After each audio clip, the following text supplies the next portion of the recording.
should we talk about American Eagle's earnings they Oh, reported yes. yesterday? You wanna touch that wound, huh? It's funny.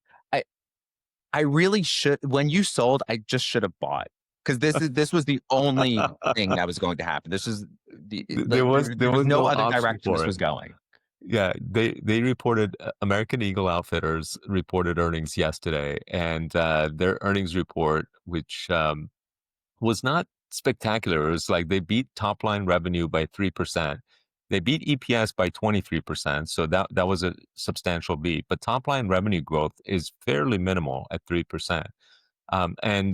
And despite the stock already having been up the previous like week by I don't know quite a bit, today American Eagle went up another almost 15%, and now for the week it's over up over 20%. So yeah, you're welcome that I American Eagle stockholders that I sold because now the company's up even more.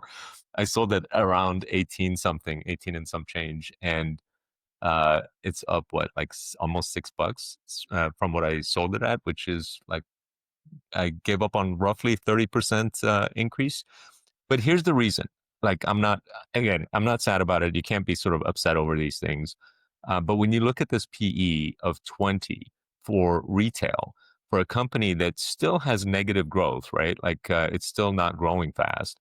Um, it it just does not seem attractive to me. In fact, their latest quarter's growth compared to last year, despite the Sydney Sweeney ad campaign killing it for them, is only up 6% in this last quarter in Q3 over the previous year's Q3.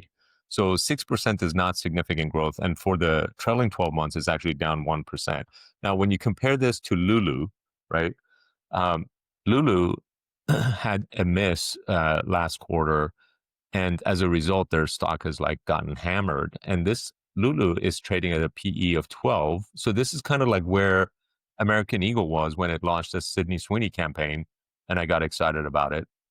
But at least Lulu is growing at over 9%. So it's like a way more attractive stock to me than American Eagle has been. And it's trading at like near, multi-year lows of, in the 180s, roughly a $21 billion valuation with for a company that is has about an $11 billion revenue run rate and growing.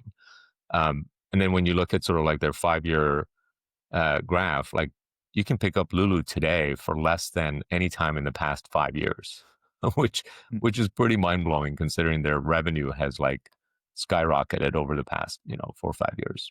So this is a perfect example of markets are not efficient. They overcorrect in both directions, both going down and going up. In American Eagle's case, they had overcorrected and going down. Um, the Sydney Sweeney ad campaign triggered something that like made them on the forefront of people's minds, and now it's sort of like as the performance has been okay. It's not like substantial, by the way. Like I thought the Sydney Sweeney ad campaign was going to do more for them than it actually has from a revenue and profits perspective, but what it has done for them is amazing on the stock portion, whereas it's like the stock is more than double what it was when they launched that campaign. So pretty incredible. Whereas revenue is only up 6% compared to last year.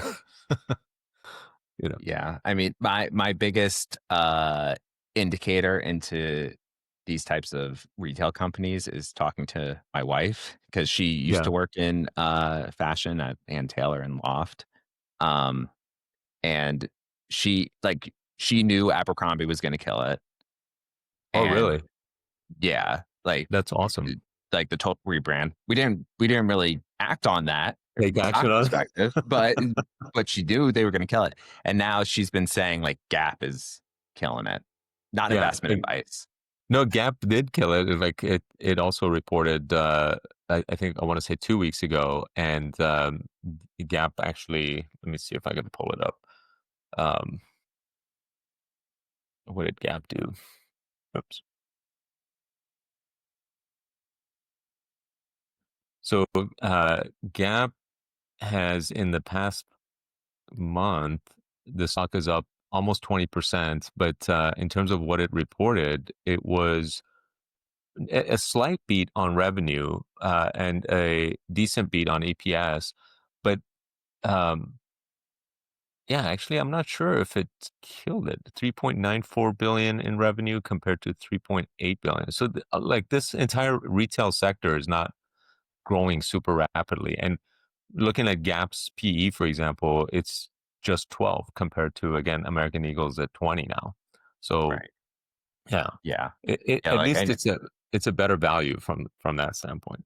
right. Yeah. Like she's been saying for months now, like Gap's uh price, as in not stock price, but price of clothing, Clothing price. style, like quality, everything is on point.